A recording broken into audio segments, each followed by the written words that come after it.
Mein Name ist Florian Pilz. Es kennen mich viele Leute als Audiopilz, weil ich habe einen YouTube-Kanal, der so heißt.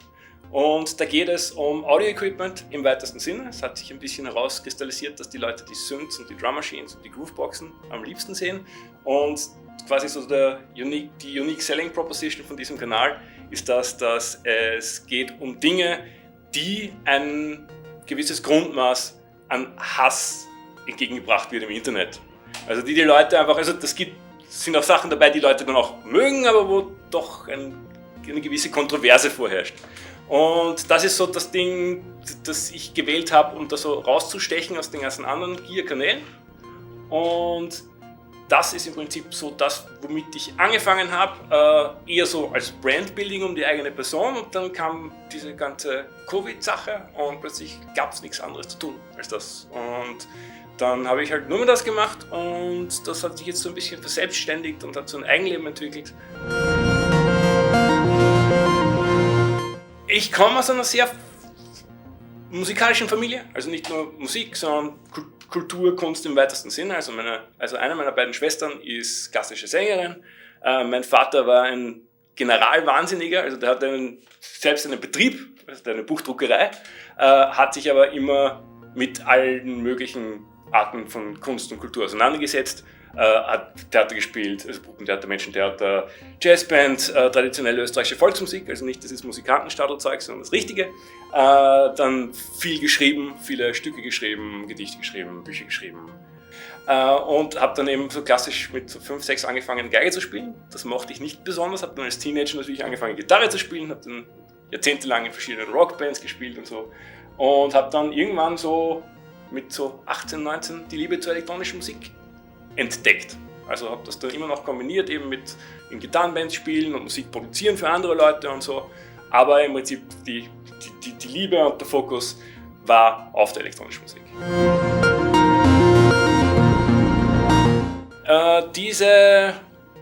Dass es eben weniger Standards gibt, dass man viel mehr Freiheiten hat. Ich merke das auch jetzt bei den Leuten, die sich auf einem YouTube-Kanal die Episoden anschauen. Wenn ich jetzt irgendwas habe, wo es um Gitarrensachen geht, wo es um Pro-Audio-Sachen geht, also um Mischpulte und so, sind die Leute viel reservierter und viel teilweise auch aggressiver und viel leichter angefressen und so. Und die Leute sind entspannter. Da gibt es schon Leute, die ein Problem damit haben, was ich mache, aber im Prinzip ist das alles viel offener und auch Argumenten eher zugänglich.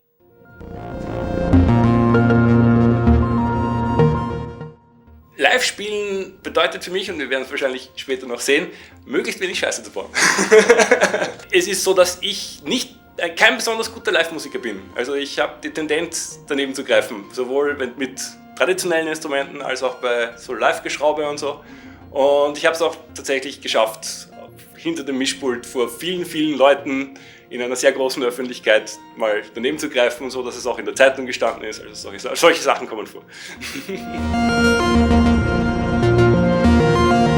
Das Prägende für mich ist eben dieses Eklektische, also dass alles geht. Also ich hatte immer ein Problem damit, dass ich mich auf irgendwas fokussieren muss oder auf irgendwas einschränken muss. Also ich habe das nie gepackt, dass ich jetzt nur irgendeine bestimmte Rockunterrichtung machen darf oder nur irgendeine Techno-Schattierung oder was auch immer. Da gibt es natürlich Sachen, die mich irgendwie mehr erwischen als andere, aber im Prinzip höre ich irgendwie 90er Jahre japanische Noise-Musik zum Frühstück und zum Mittag dann irgendwie Death Rock und am Abend dann Minimal Techno und dazwischen ein bisschen Free Jazz. Also das ist mir ganz wichtig, dass das möglichst breit aufgestellt ist, und ich glaube, dass es auch wichtig ist, viele Einflüsse zu haben, um ein bisschen aus den ausgefahrenen Wegen rauszukommen.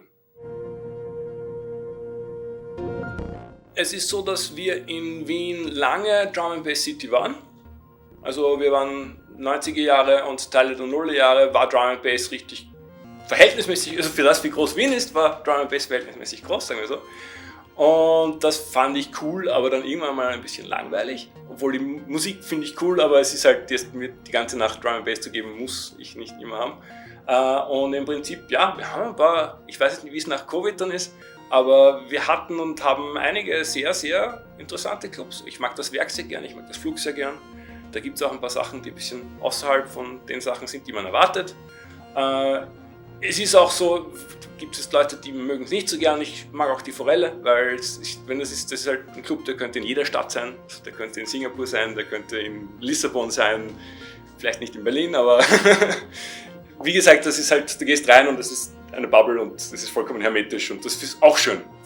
Professionelles, gutes Konzept, gute Anlage.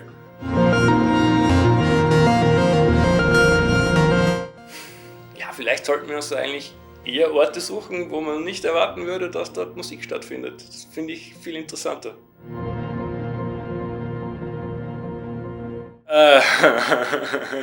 Ist gefährlich.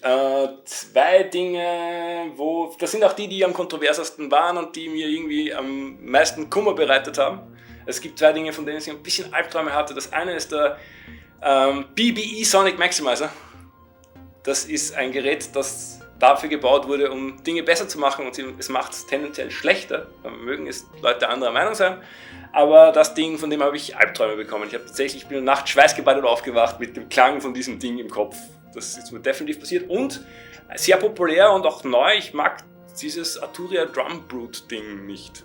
Das spuckt keinen einzigen Klang aus, mit dem ich was anfangen kann. Das ist eine super Drum Machine, sie klingt nicht so, wie ich es mir vorstelle.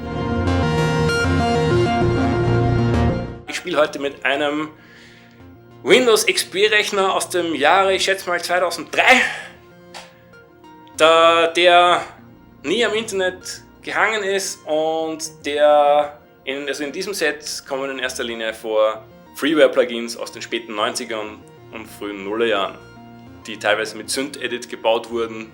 Das ist so ein modulares Plugin-Programmiertool aus dem Jahre Schnee. Und ja, ich hoffe, die funktionieren dann auch und ich habe sie einigermaßen im Griff.